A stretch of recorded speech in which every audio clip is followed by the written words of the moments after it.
În numele Domnului Iisus Hristos, deschidem serviciul școlii de sabat cu cântarea numărul 609.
Tatăl nostru care ești în ceruri, îți mulțumim, Doamne, pentru că ne-ai strâns pe toți aici în casa Ta de rugăciune.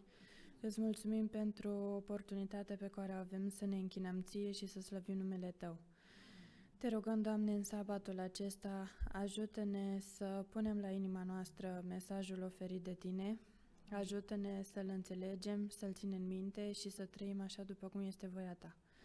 Ajută-ne ca să păzim sabatul Tău așa cum este legea Ta, ajută-ne să nu păcătuim, ajută-ne să avem un timp frumos cu Tine și ajută-ne să facem voia Ta. În numele Domnului Iisus te-am rugat. Amin.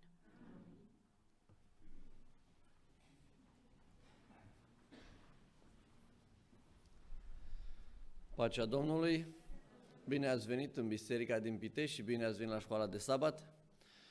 În această dimineață îl avem alături de noi pe fratele Adrian Neagu, dumnealui este redactor șef la editura Viață și Sănătate și în acest sabat va fi prezent în mijlocul nostru împreună cu familia dumnealui, soția și cele două fete.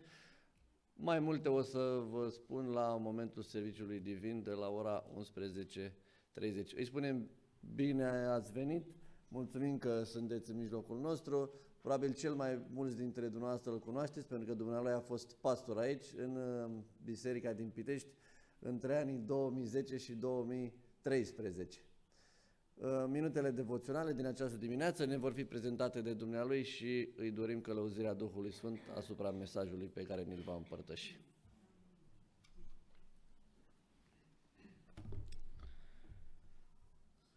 Pacea Domnului din nou, mă bucur să ne revedem. A trecut ceva timp de când nu ne-am văzut. Mi se pare că ați rămas la fel. Văd foarte multe fețe noi, asta înseamnă că biserica crește, se dezvoltă, ceea ce e foarte bine. Și sunt bucuros că putem astăzi să ne închinăm lui Dumnezeu, să lăudăm pe Dumnezeu împreună. Dragii mei, pentru momentele de rugăciune din dimineața aceasta, aș vrea să deschidem împreună Biblia într-un pasaj în care nu prea citim de obicei. Nu e cea mai fericită situație a Scripturii și aș vrea să încercăm să învățăm ceva din pasajul acesta, în capitolul 9 din Cartea Genezei, începând cu versetul 18, ne reamintește o situație, poate cea mai neplăcută situație din viața lui Noe. Biblia spune că fiii lui Noe care au ieșit din corabie erau Sem, Ham și Iafet. Ham este tatăl lui Canaan. Aceștia au fost cei 3 fii ai lui Noe și din ei s-au răspândit oamenii pe pământ. Noe a început să fie lucrător de pământ și a sădit o vie. A băut vin, s-a îmbătat, a dezgolit în mijlocul cortului său. Ham, tatălui Canaan, a văzut lucrul acesta, a spus celor 2 frați. Atunci Sem și Iafet au luat mantaua, au pus-o pe umeri, au mers de înderetele și l-au acoperit pe tatăl lor, fiindcă fețele erau întoarse înapoi, n-au văzut. Noe s-a trezit din amețeala vinului și a aflat ce-i făcuse fiul său cel mai tânăr. Și a zis, blestemat să fie Canaan, să fie robul fraților lui. El a mai zis, binecuvântat să fie Domnul Dumnezeul lui Sem și Canaan să fie robul lui. Dumnezeu să lărgească locurile stăpânite de Iafet, Iafet să locuiască în corturile lui Sem și Canaan să fie robul lor. Noi a trăit după potop 350 de ani, toate zilele lui Noi au fost de 950 de ani, apoi a murit. E cumva un pasaj surprinzător. Noe devine lucrător de pământ, cumva trebuia să-și asigure cele necesare traiului. Chiar dacă Dumnezeu îngăduise ca după potop să poată fi consumată și hrana animalelor curate, e clar că lucrul ăsta s-a întâmplat mult mai pe parcurs, așa, mult mai târziu, nu imediat. Și îl găsim pe Noe sădind, surprinzător, nu o grădină de zarzavaturi, ci sădind o vie, dar nu doar că îl găsim sădind via, dar îl găsim beat. Fiind capul familiei sau al tribului respectiv, vă dați seama că cortul în care locuia el era cortul în care toți intrau ca să ceară sfat, să discute despre problemele pe care le aveau în activitatea lor zilnică, așa că situația nu era una fericită. Ce se întâmplă?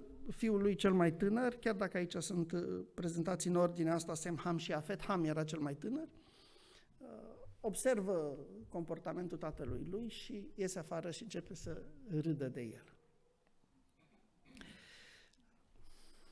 Gestul acesta nu a plăcut fraților lui, care au zis, totuși, hai să facem ceva, să rezolvăm cumva situația asta neplăcută.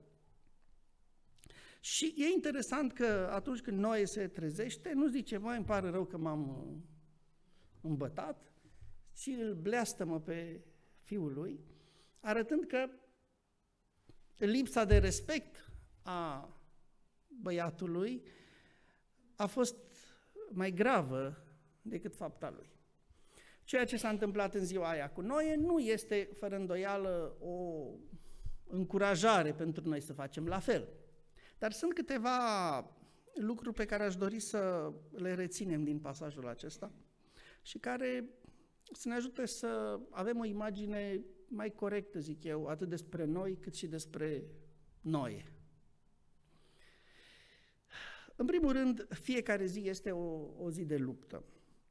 Noe era un om neprihănit, fără pată între cei din vremea lui. Noe, zice Biblia, umbla cu Dumnezeu.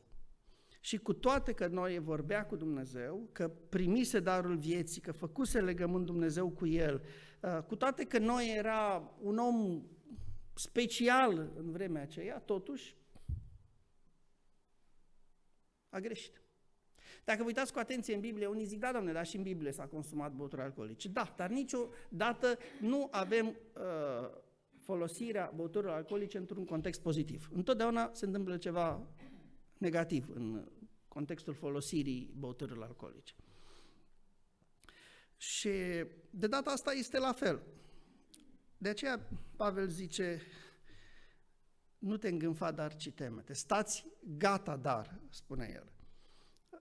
Ar trebui să înțelegem că din Geneza până în Apocalips, marea luptă este firul roșu care străbate întreaga Biblie, Și acest fir roșu nu străbate doar Biblia, nu străbate doar istoria, ci străbate viața fiecăruia dintre noi.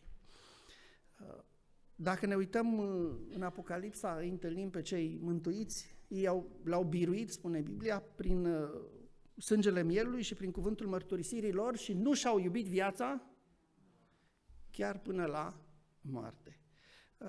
E cumva o lecție pe care ar trebui să nu uităm, că avem această datorie de a lupta în fiecare zi, cu noi înșine și cu ispitele pe care cel rău le aduce asupra noastră.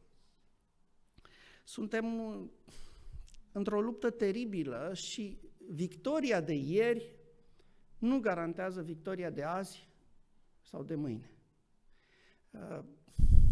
Fiecare ne aducem aminte de situații în care oamenii pe care i-am admirat ieri ne-au dezamăgit într-o altă zi.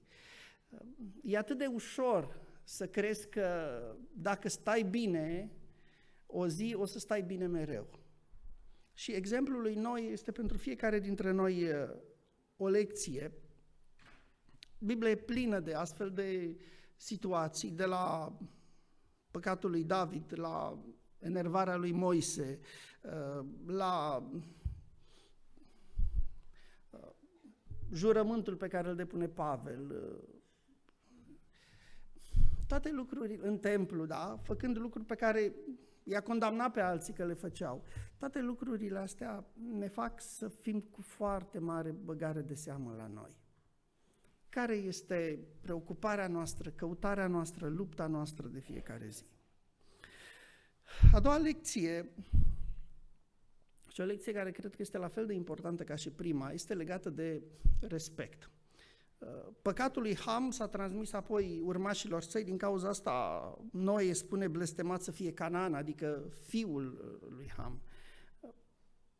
Și acest păcat era lipsa de respect. Respectul este o temă pe care de multe ori, deși o vedem în Scriptură, o ignorăm așa, ni se pare că nu mai e o chestie la fel de importantă. Și dacă ne uităm în ceea ce spune Pavel în 2 Timotei, capitolul 3, în zilele din urmă vor fi vremuri grele, pentru că oamenii vor fi, și e acolo o listă, o să găsim și aspectul acesta al respectului. Și gândiți-vă că cele 10 porunci au în fiecare dintre ele o lecție a respectului. Da? Porunca 1 și porunca 2, respect pentru persoana lui Dumnezeu. Porunca 3, respect pentru numele lui Dumnezeu. Porunca 4, respectul pentru ziua lui Dumnezeu. Porunca 5, respect pentru părinți. Porunca 6, respect pentru viață celuilalt. Porunca 7, respect pentru partenerul de căsătorie. Porunca 8, respect pentru bunurile celuilalt. Porunca 9, respectul pentru reputația celuilalt. Să nu mărturisești strâmb împotriva aproapelui tău. Și porunca 10 ne spune că respectul ăsta trebuie să fie, în primul rând, unde? La nivelul minții noastre, nu doar în cuvintele noastre, în comportamentul nostru.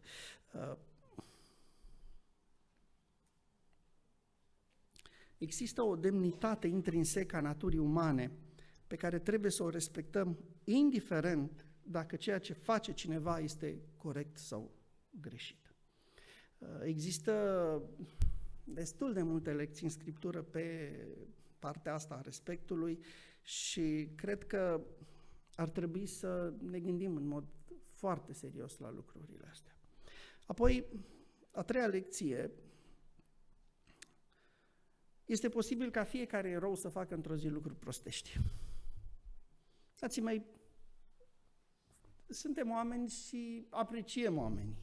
Fiecare dintre noi ne gândim poate la, cel care ne-a vestit Evanghelia pentru prima dată, sau ne gândim la părinții noștri care au făcut tot ce au putut pentru noi, sau ne gândim la, poate pastorul care ne-a oficiat căsătoria, sau ne-a botezat, sau care ne-a transmis un mesaj care ne-a resetat viața, așa, din multe puncte de vedere, sau cineva care ne-a dat un sfat la un moment dat în biserică și cumva avem așa un respect deosebit pentru persoana aia.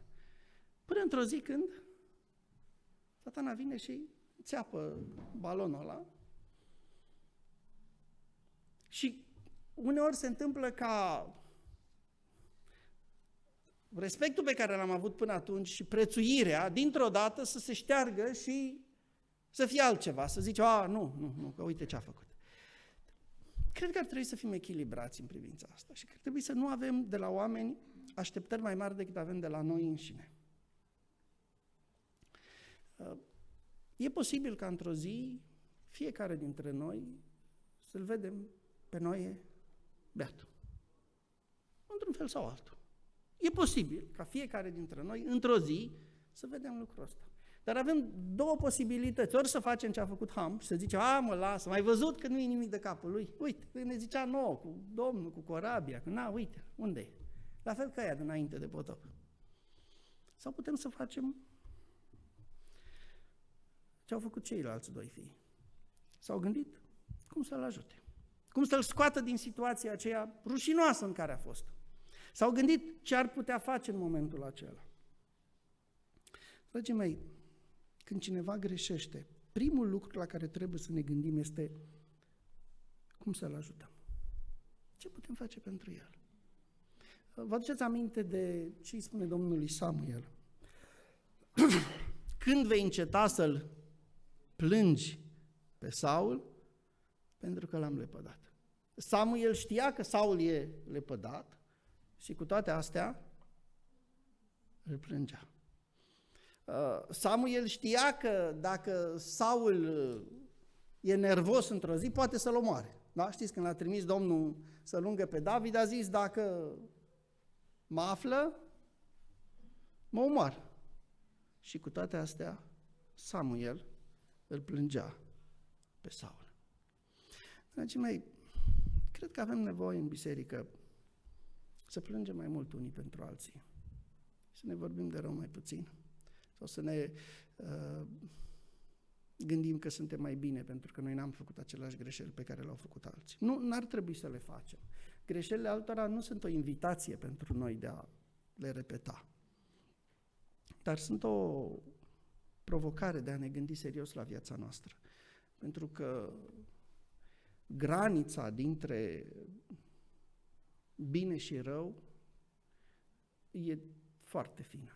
Și o zi în care nu suntem cu luarea minte la noi înșine, o zi în care ne rugăm mai puțin, o zi în care nu veghem, o zi în care nu suntem prinși de Hristos, e foarte ușor să fie ziua în care să greșim și să-i facem și pe alții să ne privească altfel decât ne-au privit până atunci. Pentru fiecare dintre noi, mesajul acesta este o provocare. De aceea, vreau să vă gândiți în dimineața asta, trebuie să ne gândim fiecare dintre noi. Noi ce facem când îl vedem pe noi beat? Noi ce facem când îi vedem pe alții pe care i-am stimat, pe care i-am apreciat, făcând lucruri prostești? Să știți că într-o zi fiecare erou va face un lucru prostesc. Și poate nu neapărat că îl va face, poate în ochii noștri va părea așa. Satana întotdeauna e maestru în a schimba realitatea. Uneori oamenii pot greși, alteori doar nouă ni se poate părea că ceea ce au făcut ei este o greșeală. Și atunci, cred că ar trebui să avem aceste măsuri lăuntrice de apărare la astfel de gânduri, la astfel de ispite. Și ar trebui să ne întrebăm cu seriozitate ce aș putea face pentru el. Ar trebui să ne rugăm unii pentru alții, să mijlocim mai mult unii pentru alții și să lăsăm pe Dumnezeu să facă lucruri mari în viața noastră. Până la urmă, dragii mei, Evanghelia nu este despre cât de grozavi suntem noi, ci Evanghelia este despre cât de mare este Dumnezeu. Despre El ar trebui să vorbim și nu uitați că El nu ne va dezamăgi niciodată. Amin. Vă invit să ne ridicăm și 3 persoane dintre noi care doresc să ne conducă în rugăciune la final.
ceruri, venim cu recunoștință, cu bilință și zmărenie la picioarele tale să-ți mulțumim pentru că ne aflăm în casa ta de rugăciune.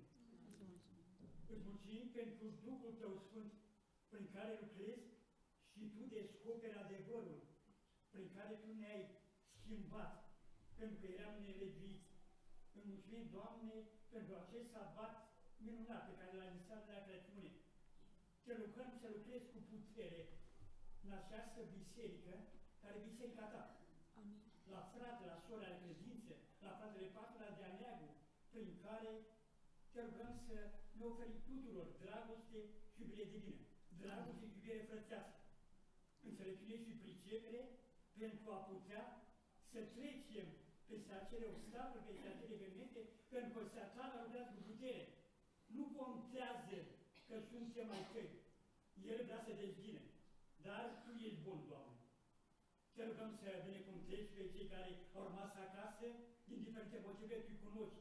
Pe cei care sunt în părință, vindecă în primul rând spiritual. Și dacă e povea Ta, vindecă și fizic.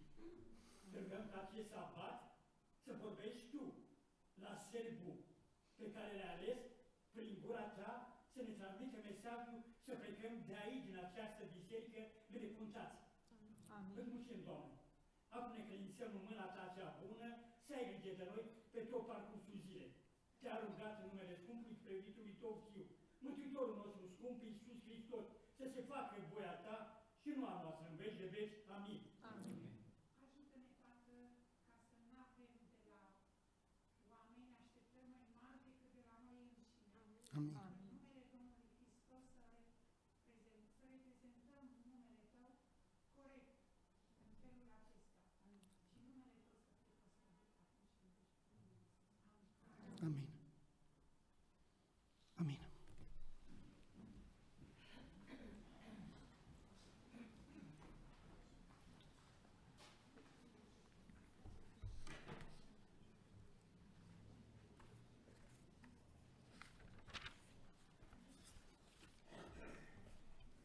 Pacea Domnului. Raport al școlii de sabat. În sabatul din 20 aprilie 2024, școala de sabat a bisericii noastre a fost organizată în 15 grupe, în care au fost prezenți 171 de membri ai școlii de sabat și 38 de vizitatori. Copiii de la grupele primară și grădiniță s-au adunat în jurul lecției cu titlul Comoara găsită în templu, unde au avut de memorat versetul cheie din cartea Ioan, la capitolul 14, cu versetul 15. Dacă mă iubiți, veți păzi poruncile mele.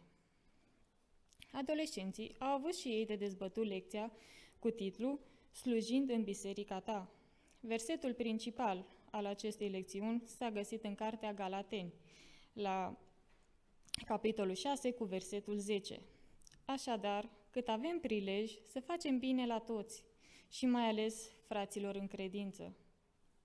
Tinerii împreună cu adulții au aprofundat lecția cu titlul Lumina alungă întunericul.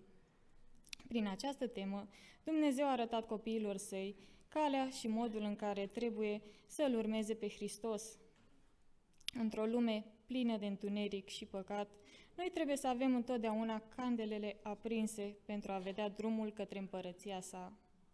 Toți cei care călătoresc pe drumul spre cer au nevoie de un ghid sigur. Nu trebuie să umblăm în înțelepciunea omenească. Este privilegiul nostru să ascultăm glasul lui Hristos, care ne vorbește în timp ce mergem pe calea vieții. Iar cuvintele lui sunt întotdeauna cuvinte de înțelepciune. Dumnezeu să binecuvinteze momentele școlii de sabat și biserica noastră. Amin.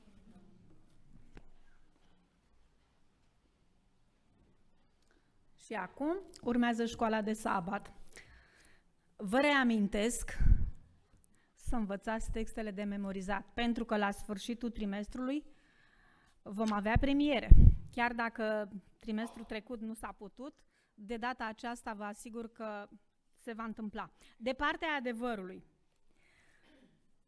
după cum a înălțat Moise șarpele în pustie, tot așa trebuie să fie înălțat Fiul omului, pentru ca oricine crede în el să nu piară, ci să aibă viață veșnică. Vă doresc un studiu binecuvântat până la ora 11 fix.